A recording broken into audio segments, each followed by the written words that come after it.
আমরা বাঙালিরা সাশ্রয়ের জন্য আর অফার দেখলে পরে আমাদের মাথা নষ্ট হয়ে যায়, আমরা দৌড়ে সেদিকটায় চলে যাই।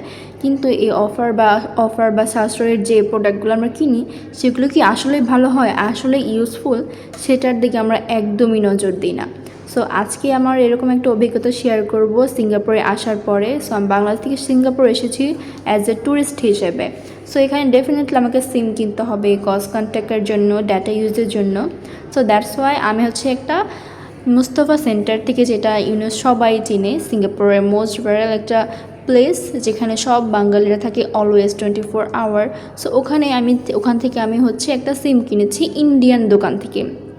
জাস্ট একটা ইন্ডিয়ান দোকান থেকে ইন্ডিয়ানদের দেখে আমি ওখানে গিয়ে ওখান থেকে একটা সিম সাজেস্ট করিয়ে দিচ্ছে বা একটা সিম কিনি। দেন তারা আমাকে অফার দেয় 300 GB এবং 300 মিনিট ট্যুরিস্ট সিম। তারা আমাকে $10 ইউএসডি, মানে সিঙ্গাপুর ইউএসডিতে $10 আমার দেবে।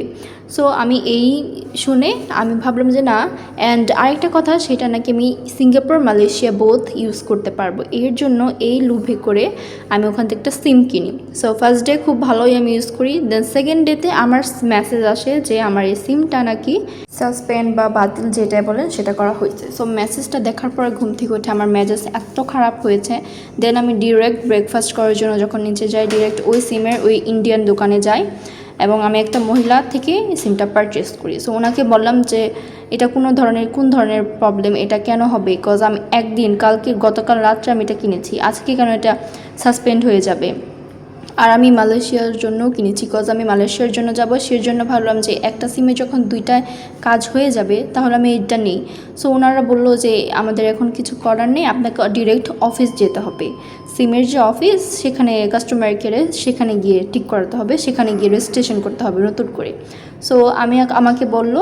দেন আমি বললাম কেন আমি ওখানে যাব, আপনারা আমাকে ঠিক করে দেবেন, কজ আপনারা কাছ থেকে আমি কিনেছি, আপনারা এরকম ধোঁকাবাজি কেন করলেন। সো আমি খুব রাগারাগি করছি বলতে গেলে, যে কেন তারা আমাকে এরকমভাবে হ্যারাসমেন্টের শিকার করলো।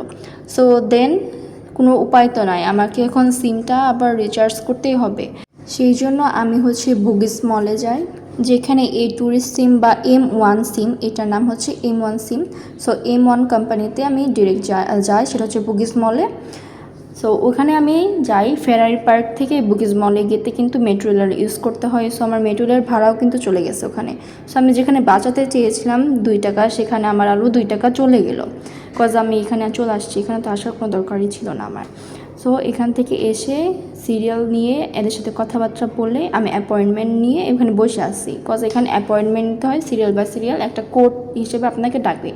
যে আমার কোড আসবে তখন আমি গিয়ে বললাম যে এটা কোন ধরনের সমস্যা, এটা কেন হবে। সো ওনারা বললো যে উই আর সরি, আমরা ক্ষমা চাচ্ছি এটার জন্য, হ্যারাসমেন্টের জন্য। আমরা সব কিছু ঠিক করে দেবো 2 ঘন্টার ভিতরে। দেন আমি তাদেরকে বলেছি 2 ঘন্টার মধ্যে ঠিক না হলে কিন্তু আমি আবার আপনাদের সাথে কন্ট্যাক্ট করবো বা আপনারা আমাকে ঠিক করে দিবেন, এটা আপনাদের দায়িত্ব। জাস্ট বলে আসছি, তাদেরকে চাপ দিছি যথেষ্ট যে এটা ঠিক করে দিতে হবে। দেন তারা আফটার 2 আওয়ার্স আমার সিমটা রিকভার করে দেয়। আর অনেক হ্যারাসমেন্ট হয়েছে এর জন্য। সো সস্তার দিকে কখনোই যাবেন না।